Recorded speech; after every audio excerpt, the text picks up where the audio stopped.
The New World is a largely forgotten 2005 historical epic by acclaimed director Terrence Malick. It tells the story of the founding of the Jamestown colony in the early 17th century, and is centered mostly around the mythical romance between Pocahontas and Captain John Smith. I have a lot of criticisms of this film, and trust me, we'll get to them, but I'm very glad it exists. They sure don't make them like they used to, folks, even just 15 years ago. A lavish, beautifully shot costume drama with a painstaking attention to detail and a unique, original artistic vision, thing of the past. Now all we have are Game of Thrones rip-offs with the saturation turned down to 25% and a heavy metal soundtrack slapped onto the battle scenes.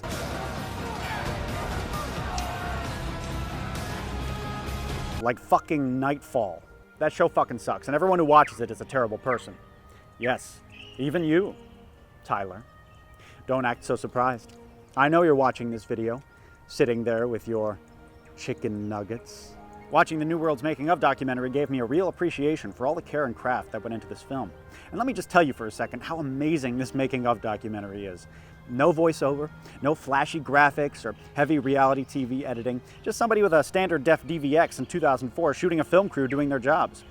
God, I miss the glory days of the making of docs. They're so fake and corporate now. It's just slow motion shots of movie stars running from explosions and interviews with self-obsessed, degenerate Hollywood producers talking about how wonderful it was to work with Chris Pine or whatever. Oh, he was such a pleasure to work with. Chris Pine, that is, my good friend. He was just so consummately professional. He showed up, he gave it 110%. And you know, the City of London was really a character in this film, in of itself. Fuck you, you blood-sucking demonic pedophiles. I don't want to see an interview with you. I want to see an interview with the carpenter. Basically, what we're having to do is this area up here.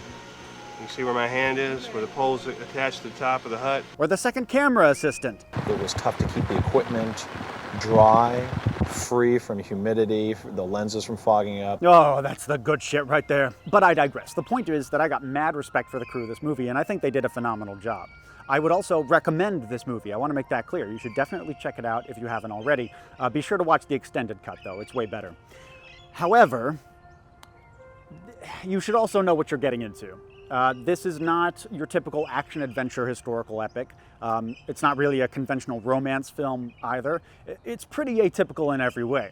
This is a Terrence Malick movie, after all, so it's not going to be for everybody. Mother, where do you live? Give me a sign.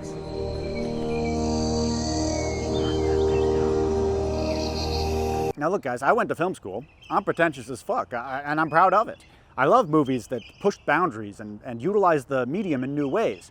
But I think Terrence Malick can be pretentious in a bad way, and his fans definitely are. In the words of one Guardian film critic, "It may seem like an exaggeration, but with the New World, cinema has reached its culmination, its apotheosis. It is both ancient and modern, cinema at its purest and most organic, its simplest and most refined, made with much the same tools as were available in the infancy of the form a century ago to the Lumieres, to Griffith and Murnau.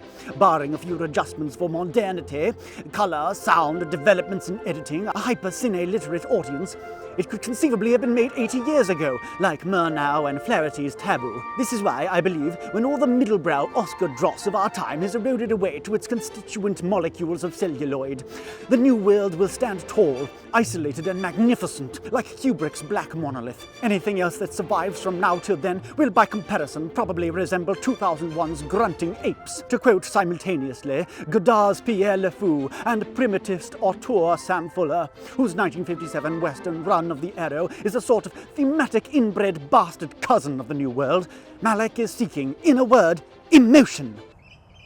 Oh, fuck off. The trouble, I think, with the New World's art house approach is that the story isn't complex or interesting enough to warrant it. At the movie's emotional core is an insipid love story that never quite feels earned. John Smith spends most of the runtime moping, and Pocahontas is just kinda there. Our romantic leads have good chemistry, and they bring the thunder with their performances, don't get me wrong. But after Smith is captured by the Powhatan Confederacy and gets adopted by the tribe, the movie just sorta shoves these characters together, and a few voiceovers tell us, okay, they're in love now, while we see them frolicking in the grass, frolicking on a beach, frolicking in a meadow, teaching each other new languages, more frolicking, kissing, frolicking, frolicking, frolicking. It seems less like love and more like a 15-year-old's idea of love. Like, how are their personalities compatible? What do they see in each other? Making out on a bed of leaves is cool and all, but that's not love. Love is agreeing on a temperature for the thermostat. You need great characters to tell a compelling love story, and it's not enough for your characters to fall in love with each other. We, the audience, need to fall in love with them too. We should feel like they're destined for one another, that they're two halves of a whole. Most importantly, they have to feel like real people. And our leads in this movie are frankly not that well written. They're one-dimensional. We have anachronistically woke white guy and the only native woman with lines. You're not going to find me swooning over that. So don't go into this movie expecting to get swept off your feet. But in any case, I don't think you're watching this video to hear my thoughts about on-screen romance. Y'all are history nerds, so when you're trying to pick something out for movie night, you generally ask yourself, are there swords in this film? And do the swords go clang, clang, clang? You might also ask, does this movie do the history justice? And, or will I be spending the next 2 hours pointing out all the inaccuracies to my wife, who will then ask me to sleep on the couch tonight? I'm happy to say that yes, by and large, The New World does the history justice. And I think this is a great watch for history nerds, especially if you're into 17th century North America. As with all his movies, Terrence Malick shot The New World like a documentary, recording countless hours of unplanned footage on hundreds of thousands of feet of film. As a result, the movie doesn't feel at all staged. That's a wonderful way to immerse an audience into a historical setting. On my very first day, I was actually, doing a scene, and then my understanding was that they were shooting the other actor doing a close-up, and I wasn't needed for it. And so I just went. I stayed on the set, but I was just sitting on the side, and I was smoking the pipe that John Rolfe smokes, and then I suddenly realized that the camera was pointed at me. To accommodate this shooting style, production designer Jack Fisk built fully functioning sets of James Fort, the original Jamestown settlement, as well as the Powhatan capital of Werowocomoco and the tobacco farm of John Rolfe. Both the exteriors and the interiors of the sets were completely dressed, so Malick and cinematographer Emmanuel Lubezki, the legendary Chivo, could shoot them however they wanted to. This is a bit of an unusual approach. Most exterior sets in movies like this are facades built on scaffolds, and interiors are shot on sound stages. A genuine effort was made to get as much of the early 17th century setting right as possible. Not only were Jamestown archaeologists, colonial historians, and Native American leaders consulted for the film, they were actually listened to. That's a rare and wonderful thing. And you could tell that the production designer, at least, gave a shit about the history and did his homework. This is the brown mud that we use for the wattle and daub, like you see on all the buildings. And during the fire, this is kind of what it looked like. But then when the heat of the fire turned it bright red.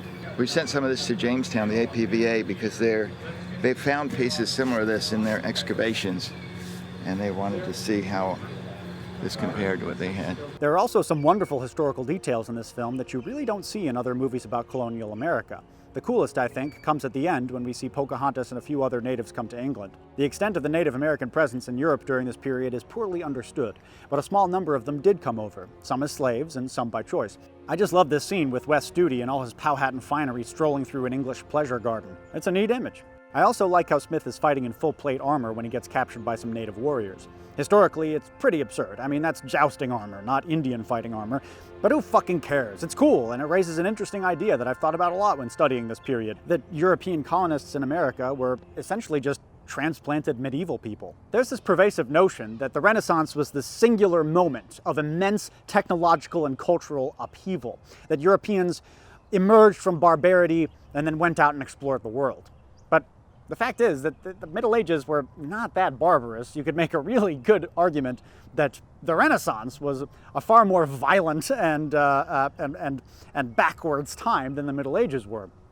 And also, the early modern period and the exploration and colonialism that was going on was not a hard left turn from the violence of the Middle Ages. It was a natural continuation of it. In fact, it was just violence on a much grander scale in many cases. Conquistadors were just crusaders with guns, y'all.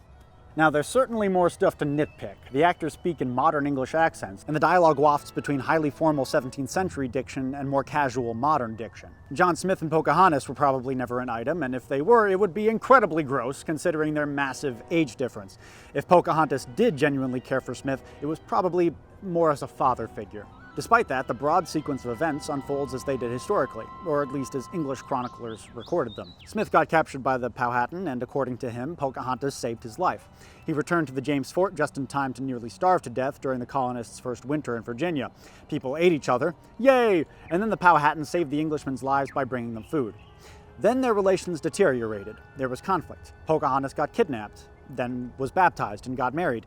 And then she went to England and met King James. My boy! She met with Smith one more time and then got sick and died. So for a movie based on a true story, it does a pretty good job. I don't really care if movies are historically accurate, but it is always nice to see. I do, though, have one pretty major historical critique of this movie that I think is worth talking about in a little bit of detail, which is the portrayal of Algonquin and English culture during this period and how those cultures clashed and interacted. The Algonquin are depicted as being mystified by the English, and the movie implies that these two cultures are interacting for the very first time. This is ahistorical. By the time Jamestown was founded in 1607, Europeans had been extensively exploring the North American coasts for more than a century. Spanish, Portuguese, and English sailors had already repeatedly visited the coast of Virginia and even made unsuccessful attempts to settle there. So the tribes of the Powhatan Confederacy would have been quite familiar with sailing ships, guns, steel, books, etc. But Malick is making a point with this particular inaccuracy. The central theme of the movie is humanity uncoupling from nature. The railroad coming to town, basically. Progress and development, as represented by the English, gradually dominates and displaces natural harmony, represented by the Algonquin, which is, you know, hippy-dippy shit. The making of documentary shows Raul Trujillo of Apocalypto fame leading the native actors in movement exercises in an attempt to reconstruct the body language of 17th century Algonquin culture, which is awesome, and the fact that the effort was made at all is a miracle. But there is one thing he says in the making of doc that gave me a bit of pause. What separates you guys from the English is that you people are in complete harmony with the earth and the universe and everything that exists. The movie portrays Powhatan life as just being totally chill. Doesn't really seem like anybody has to do any work or, you know, provide for their families or, you know, any of the normal stuff that people generally do to survive. Now, in fairness to the movie, if I was caught in a time warp to 17th century Virginia, I would much rather live with the Algonquin than the English. I mean, I'd eat better, I'd have more personal freedom, and I wouldn't have to constantly witness women being treated like absolute dog shit. But it would still suck. I mean, it'd be a life of back-breaking, hard work, you know, and it wouldn't mean that I wouldn't have social problems either. I mean, my brother-in-law might be an asshole, or my son might be an ungrateful brat who's unfit to hold my titles. The sachem might have a grudge against me, might be trying to make my life difficult. Just because Algonquin life was tribal doesn't mean that it wasn't complex. Doesn't mean that it didn't have its issues and its problems. Doesn't mean that it wasn't, you know, a human society. It's also true that the Algonquin had more of a respect for nature than the English did. They didn't try to steamroll over the natural world, they worked within it, managing their environment in a much more sustainable way. But the Algonquin were still Homo sapiens. As admirable as their lifestyle might seem to us modern people, they were the uncontested masters of their ecosystem. Every human manipulates nature to provide for themselves. They weren't symbiotic with nature, they were separate from it, and to suggest otherwise veers dangerously close to the bigotry of the noble savage trope. And do the English really deserve their portrayal here as the desecrators of nature? Only retrospectively. Their role in the story is the proverbial railroad coming to town. And the movie doesn't just portray the English for who they were. It also reckons with what their colony would eventually become, namely, America. But let's forget the past 400 years for a second. Didn't the English have a close relationship with nature too, even if it was a bit more abusive? Sure, sometimes they did frivolous things like dig for gold or cultivate tobacco, but to feed themselves in the short term, they hunted, fished, and farmed, just like the Algonquin did.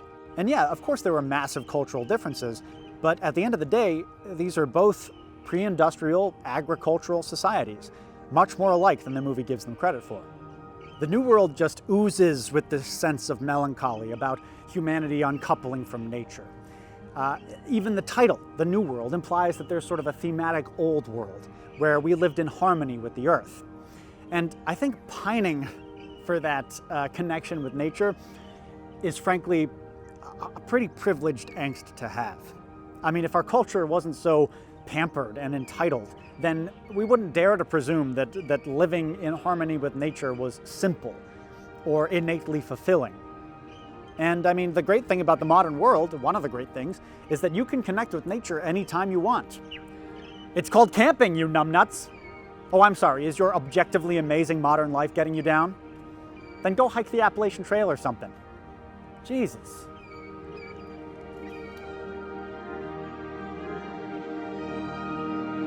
Mother, where shall I poop? Shall I poop on the ground? Or poop in the river? Should I dig a hole and bury my poop?